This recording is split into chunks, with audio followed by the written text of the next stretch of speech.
Here's a great story. A Pueblo man had a lot to be thankful for today after a very special program granted him a trip to wherever he wanted to go. But it turns out they didn't have to go very far to grant him his dying wish. News 5's Laura Wilson joins us in our Pueblo studio with this touching story tonight. Laura.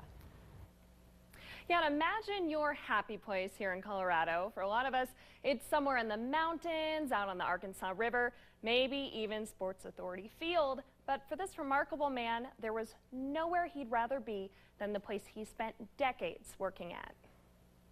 Thank you. Ted Longwitz didn't have far to go today to be transported back to the good old days. Keep your feet going and I'll go at your pace, okay? As part of the Sentimental Journey program, hospice patients are granted round-trip transportation to a special place of their choosing. And Ted's dying wish Ready to go in? was to return to the National Weather Service, where he worked as a longtime meteorologist. If you love what you're doing, you never leave that job. You always told me you were there when they issued the first tornado warning in Oklahoma, right? I remember that. I think Ted probably is a local legend, you know, in the weather community. The weather station was always more than just a job to Ted. It was home. I grew up here.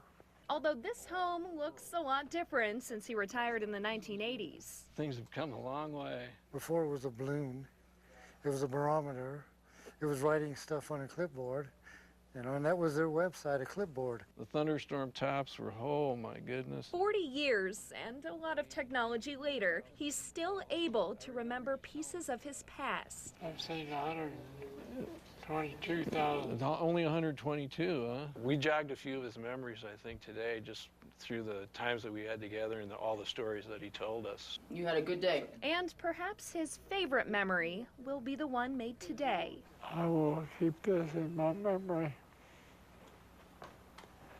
for many months, many years to come. That'll probably be with him until he's no longer with us in the physical world. But then he'll be up there giving the weather, so. And we want to give a big thank you to Ted's family for sharing these wonderful moments with us today. Now, if you're interested in hearing more about Sentimental Journey, the program that made this all possible, head over to our website, KOAA.com.